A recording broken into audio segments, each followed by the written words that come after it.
Welcome to FH&P Lawyers Law Talk, and I'm Clay Williams, and I'm the partner here at FH&P, and with me is my co-host, Tanvir. Hi, Clay. Hi, Tanvir. How are you doing today? Great, thank you. And so today we've got a guest, Kevin Cheung. Kevin is an associate here at FH&P and is a member of our state practice group. I think that's what it's called. Is that right? Yeah, that's what I call it. That's what you call it. Yeah. So Kevin, tell us a little bit about yourself. How long you've been a lawyer and how long you've been around for? I'm an associate at FH&P Lawyers. I've been a lawyer in BC for about 4.5 years now. Started out in Ontario. Was out there for about 4 years maybe. I practice in estate litigation, do some construction litigation as well. And what was your question again, Clay? Well, actually, while I was prepping for this, I looked at your bio and I saw that not only you're a member of the British Columbia Bar, but you're also a member of the New York Bar. And I want to hear what... That's pretty cool. That's a long way to come, right across the continent to come to Kelowna. Why are you a member of the New York Bar? And isn't that hard? It was insanely hard. The bar exam was insanely hard. But I got a degree in the States and in Canada, so I decided to write the New York Bar as part of that experience. And so did that and did the Ontario Bar as well. You're just collecting bar examinations, but I'd heard that the failure rate for the New York Bar is really high. I think it's a little different from here. Yeah, I think it's like over 50%, at least for the first go around. Yeah. Wow. Yeah. That's very impressive. Well, I'm glad you're working for us and not one of our competitors. So that's great. So now you're a member of our estate practice group or estate litigation practice group. Well, tell us about why do we have an estate practice group and how many people do we have? Tell us what you guys do. Yeah, so our estate practice group, there's about 6 lawyers or at least 6 lawyers in there, and we meet periodically at least once a month. And a lot of it is talking about the cases that we're involved in, bringing our clients' cases to the table and hashing out issues that we might be having. And one of the benefits of that is that you get insight from 6 other legal minds, so that you can either be confident or more confident in whether you're right or you're wrong on a position. And your clients typically appreciate that extra oomph behind $4 million an hour.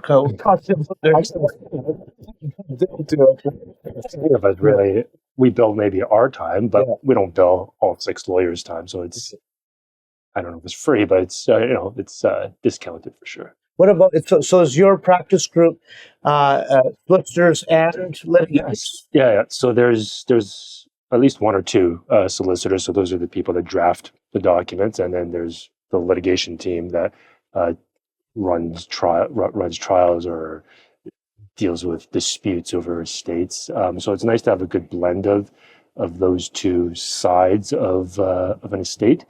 They go hand in hand, and excellent to learn from each other. And how important for the solicitors to see the other side of it. I mean, nothing is better than learning litigation and seeing what is ending up in court systems and what's going before judges, in terms of, perfecting the way that you're drafting and perfecting wills and really understanding issues that you might not even be cognizant of when drafting, from the first offset.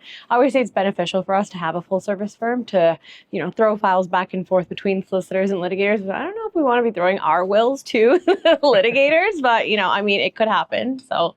Well, I think it's what I always think of is sometimes solicitors and barristers, the lawyers who go to court, get siloed in what they're doing. So you could be drafting a will, but it's good to be sitting there talking about that with somebody that's going to attack it in court. So I just think it makes a lot of sense. So like with respect to that full service firm aspect, that's one of the things that we can leverage as a team, like whether it's construction group or estate group.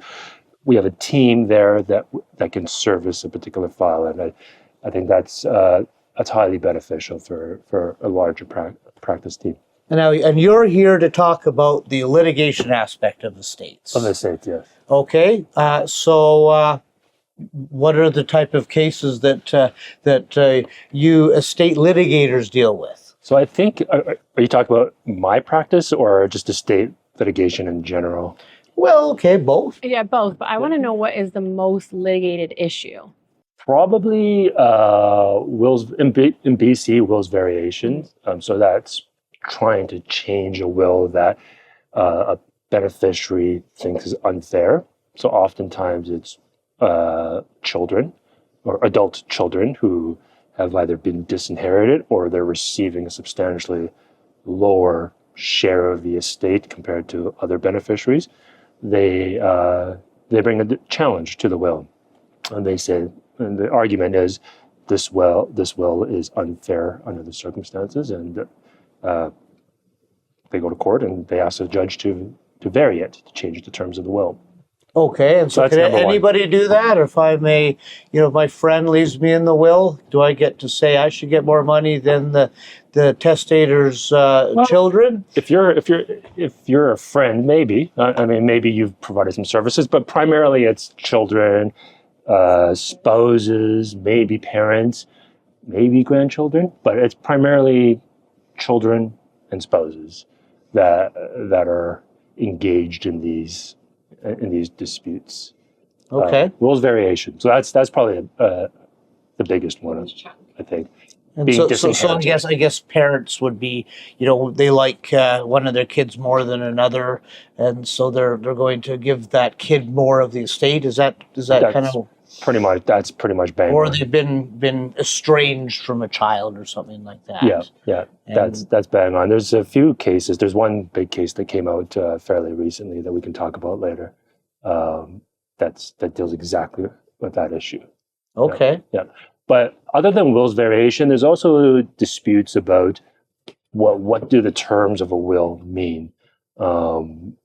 One party says, nope, the language of the will says this, and another party says, no, the language of the will says something different. And so you got to go to court and ask a judge to help you interpret the will.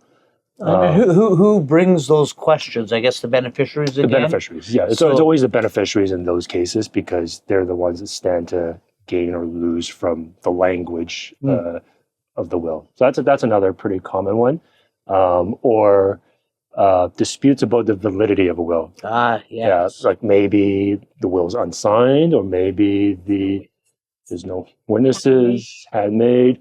The person who prepared the will, we call it the testator, maybe they didn't have capacity, or maybe they were being influenced by a nefarious actor. Well, you hear about that in the news all the time. You know, people who come in and kind of worm their way into an elderly person's life and for sure. end up owning the house or being listed as the beneficiary to get the house. You hear that all the time, or gifts. So that's another one, I guess. Yeah, would that be estate litigation, or is that something different? If a nefarious actor, you're giving gifts to this, if a person without capacity is giving gifts, is that part of what you do? So once a person dies, I think it's considered estate litigation. So estate litigation just is basically any type of litigation where you're dealing with a deceased person. But I think most commonly people approach it as what happens to the assets of the estate after somebody's passed away. Okay, I see. Yeah. And any other instances that you estate litigators deal with that you can think of? So for my practice, I do deal with some tax disputes with respect to estates, and so this is where CRA is going after the executor or going after the estate, the deceased, over unpaid taxes or the assessment of taxes. That can be common. You'd be surprised at how many people don't file their taxes appropriately, or there's GST, HST issues with companies that they have, and there's all sorts of messes with that. And you are trying to work out a resolution with CRA, or suggesting that what they've assessed is not appropriate. Exactly. Oh boy, yeah. There's what do we always say? Planning can certainly save you a lot of money at the end of the day. And that's why it's great to have the solicitors on that estate team, because we talk about all of these issues, all of these cases, and then the solicitors take away some of that and change how they're drafting things appropriately. That's one of the biggest questions clients will have is, how do my taxes work after I die? Yeah. Like, they get paid. So Yeah. let's start there. Yeah. You're not running away from Yeah. What about, like, another thing you said, it's amazing how many people don't deal with their taxes. But, the other thing, how many people don't have wills at all or any kind of estate that's planning? insane. And, is that another source of dispute that you'll deal with? It is, because if you don't have a will, then you're leaving it to the legislation, the BC legislation, to dictate how your assets are distributed. And that might not be what you really want. So yeah, getting a will is incredibly important. I want to be the administrator. No, I do, I guess. And there's fights like that too. Yeah, and, between siblings, spouses, children, who gets to administer the estate. And almost a waste of money too, and what is going to be paid to, entities like public guardian and trustee if there's minors. So a lot of, I wouldn't say, wasted money as well. Yeah, for sure. One thing, maybe this isn't estate litigation, but I think it's dealt with very, usually at this time, I mean, solicitors probably do this more, is the powers of attorney, and boy, that sure seems to be an inexpensive bit of planning for what can happen. Maybe you can talk about that a little bit. Like, what happens if you don't have get a power of attorney into place, so somebody becomes incompetent and then can't deal with their own their financial affairs? So a power of attorney document will assist you in order to sign on behalf of another person and essentially do anything that person can do by their own hand in the situation where they might not have capacity. One of the most important situations for us is going to be land. So, I have a lot of first-time home buyers, brand new, couples, young families, and they might be on to their first home. And something as simple as that, they don't realize that without a power of attorney, if your spouse is involved in construction or some type of job where they're might be injured much more, it might be just some type of job where the rate of injury is higher. Let's say it's something bad and they're mentally incapacitated, or either in a hospital, they're stuck up in camp somewhere and just cannot come back. And a power of attorney will allow you to do all sorts of things. You can sell property, refinance property. Without that in hand, if somebody is, very, very incapacitated, if they have had a stroke, for example, you need a court order in order to sell the property or refinance the property. And that might be a situation for, a young family or even an older family. So something as simple as, a $300 or $350 power of attorney will allow you to have that planning in place. So sure not very much money, is it? No, $350. Yeah. So I did a case maybe a couple of years ago where this exact issue came up, but the person did not have a power of attorney, and there was a fight between this person's children as to who would have the power to make whatever decisions they needed to make. Which, without a power of attorney, I guess, is a comity application. It's a comity application. Which for our listeners, that's a full court application. That's a full court application. Yeah, really inexpensive. And it was contested. So it was like, I think the total bill was like $75,000 for that one. Oh, wow. And that, like 100% of that comes out of the estate or the person who failed to have a power of attorney. Like, all of that money came $350 would have prevented all or of that. $75,000. It's your choice. Right? Wow, that's a great story. And one I always say, you spend a little bit on a lawyer up front, or you spend a lot later. So it takes care of the what ifs, because I always have clients that say, what if this happens? What if that? So it takes care of a lot of that. Yeah. There's some things you can't do. Obviously, you can't take a power of attorney and write somebody's will with it. And, you can't have comity and create a will. But in general, it does take care of a lot of things, and it simplifies so much for your family. Yeah.